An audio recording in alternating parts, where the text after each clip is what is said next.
Hello guys, welcome to my YouTube channel Sundaram Dwivedi education पर। तो 10th class student, स्वागत है हमारे YouTube channel Sundaram Dwivedi education पर। साइंस में मैंने 3 चैप्टर करा दिए हैं। तो आप देख सकते हैं मेरे चैनल पर सर्च करके कि साइंस सुंदरम द्विवेदी एजुकेशन।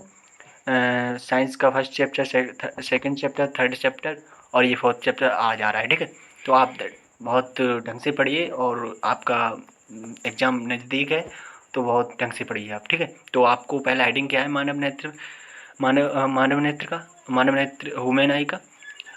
मानव नेत्र की संरचना। मानव नेत्र द्वारा वस्तु, इसकी परिभाषा है, मानव नेत्र द्वारा वस्तुओं से आने वाले प्रकाश के नेत्र में स्थित लेंस द्वारा अपवर्तन के कारण नेत्र के पिछले भाग रेटिना पर वास्तविक उल्टे तथा व छोटे प्रतिबिंब बनते हैं। नेत्र मनुष्य को प्रकृति की सबसे बहुमूल्य देन है। इनके द्वारा फोटो कैमरे की भांति वस्तुओं के प्रतिबिंब रेटिना पर बनते हैं। ठीक है, अच्छा, इसका फिर क्या है? नेत्र के विभिन्न भाग निम्नवत हैं।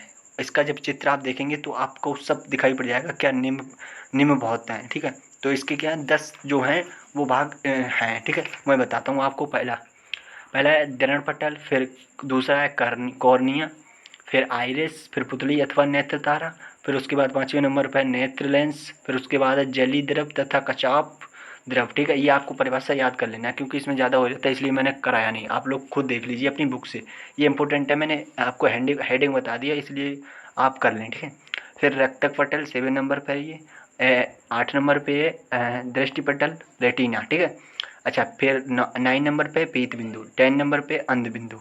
ठीक है, अच्छा, ये सब आपका कंप्लीट हुआ होगा। तो आपको नेक्स्ट सेकंड नंबर हेडिंग दिखाते हैं, वो बहुत मोस्ट इंपॉर्टेंट है, 2 नंबर से आने वाली। ठीक है, वो क्या है? निकट दृष्टि दोष।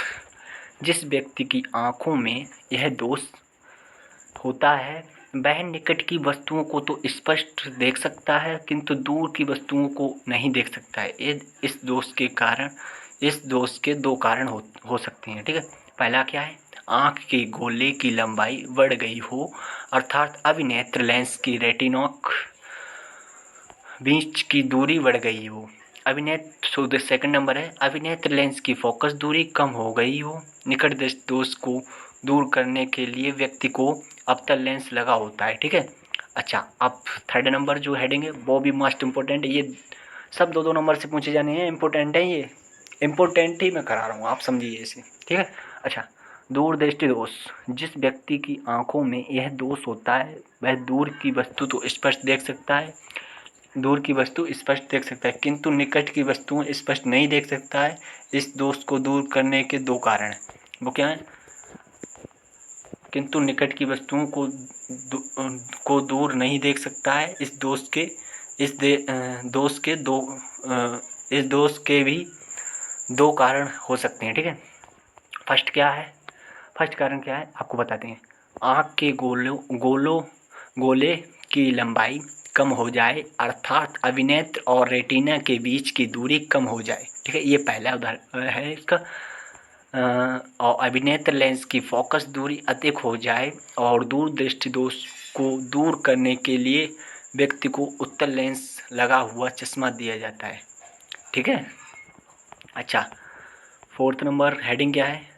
स्पष्ट दृष्टि दोष की न्यूनतम दूरी। ठीक है, न्यूनतम ये राइट नहीं लिखा है, शायद हमें कन्फर्म है, ये न्यूनतम राइट नहीं है, आप इसमें संभाल लीजिए। ठीक है, खुद ये लेकिन आपको ये इम्पोर्टेंट नोट बना लेना चाहिए। ठीक है, वह दूरी, इसके हेडिंग के बाद आप परिभाषा बताते हैं आपको। वह दूरी जहाँ पर रखी गई वस्तु को स्वास्थ्य आँखों द्वारा स्पष्ट रूप से देखा जा सकता है उसे स्पष्ट दृष्टि की न्यूनतम दूरी कहते हैं तथा यह बिंदु कहलाता है। इस दूरी का मान 25 सेंटीमीटर होता है। ठीक है, किसका? स्पष्ट दृष्टि दोष की न्यूनतम दूरी का मान कितना होता है? 25 सेंटीमीटर होता है। अच्छा, नेक्स्ट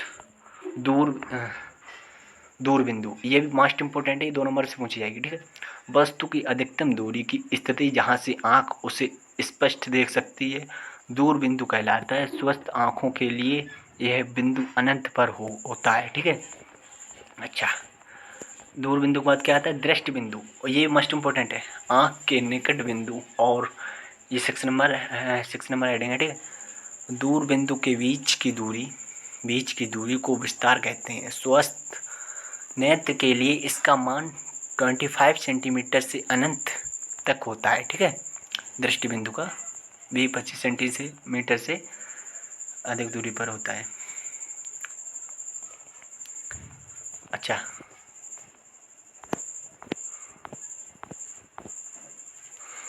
हो गया दृष्टि बिंदु, ये भी हो गया। अब ये आप लोग नोट कर लीजिए कॉपी पर और इम्पोर्टेंट करके लिख लीजिए। आपका जो एग्ज़ाम होगा ना, उसमें मस्ट इम्पोर्टेंट टिक करके आप याद कर लीजिए। यही आने वाले हैं जो आपके 2021 में। तो आप बहुत अच्छी तरीके से तैयारी कीजिए और हमारे channel Sundaram Dwivedi education subscribe, like and share करना ना भूलें। ठीक है, ओके।